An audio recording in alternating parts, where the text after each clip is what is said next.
Kingdom Animalia penuh dengan spesies yang kelihatannya sangat mengerikan, tapi sebenarnya cukup aman. Sebagian dari makhluk ini menakutkan karena ukurannya, sedangkan yang lain membuat kita seram karena gigi atau taringnya yang tajam. Tapi seharusnya hewan-hewan ini lebih takut kepada manusia daripada sebaliknya. Ingat, jangan terpengaruh oleh tampilan, karena aku ingin menunjukkan beberapa hewan yang kelihatannya berbahaya, tapi sebenarnya tidak berbahaya. Melihat mulut terbuka ketika hiu ini mendekat kelihatannya seperti mimpi buruk, tapi tidak ada yang perlu dikhawatirkan. Tidak seperti spesies hiu lain yang karnivora, hiu penjemur mengkonsumsi plankton, ikan-ikan kecil, dan invertebrata. Ukurannya yang sangat besar menjadikan hiu ini ikan hidup terbesar kedua di planet ini, dan ukurannya bisa lebih dari 12 meter serta bobotnya lebih dari 5 ton. Ular susu dianggap berbahaya sebab menyerupai salah satu ular yang paling berbahaya di alam, yaitu ular karang. Kedua hewan ini memiliki motif garis-garis merah, kuning, dan juga hitam. Tapi yang satu sama sekali tidak berbahaya, sedang yang lain benar-benar berbahaya. Babi laut adalah hewan bawah air yang kelihatan sangat aneh.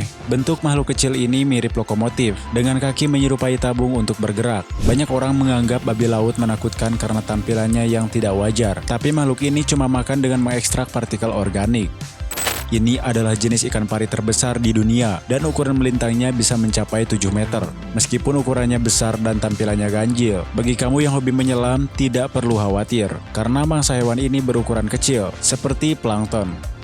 Burung nasar kelihatannya mengancam sebab kepalanya yang botak, sayap yang lebar, dan kebiasaannya yang cuma muncul ketika di sekitar ada bangkai. Tapi burung pemangsa ini tidak berbahaya bagi manusia. Burung nasar biasanya makan bangkai hewan karena cakarnya pendek dan lebih terbiasa untuk berjalan daripada membunuh. Tapi jika makanan langka, burung ini bisa berburu mangsa yang hidup. Hiu paus adalah ikan terbesar di dunia dan ukurannya bervariasi menurut jenis kelaminnya. Hiu betina bisa tumbuh mencapai sekitar 20 meter, sedangkan hiu jantan cenderung lebih kecil. Raksasa laut ini tidak menyerang manusia, jadi kamu akan aman jika berenang di dekatnya.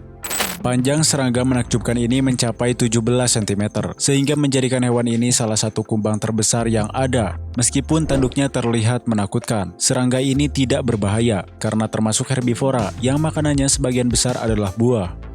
Rata-rata ukuran kalajengking ekor kuning ini 4 cm, tapi kelihatannya benar-benar mengancam. Salamander raksasa Tiongkok bisa tumbuh sampai sepanjang 1,8 meter dan merupakan amfibi terbesar di dunia. Hewan besar ini cuma makan serangga, ikan-ikan kecil, dan amfibi lain. Spesies ini terancam oleh polusi dan perburuan. Salamander ini memangsa invertebrata seperti laba-laba, kaki seribu, dan udang-udangan, serta vertebrata, sebagian mamalia, reptil, amfibi, dan juga ikan. Tarantula membuat sebagian orang merasa takut karena tubuhnya yang berbulu dan kakinya yang besar. Akan tetapi, jenis laba-laba ini tidak berbahaya bagi manusia. Tarantula bisa menggigit, tapi bisanya lebih lemah dibanding sengatan lebah. Gavial menyerupai buaya dalam semua hal, kecuali moncongnya yang panjang dan sempit. Hewan ini sering dikira bisa menyerang manusia, tapi dalam kenyataannya, rahangnya rapuh.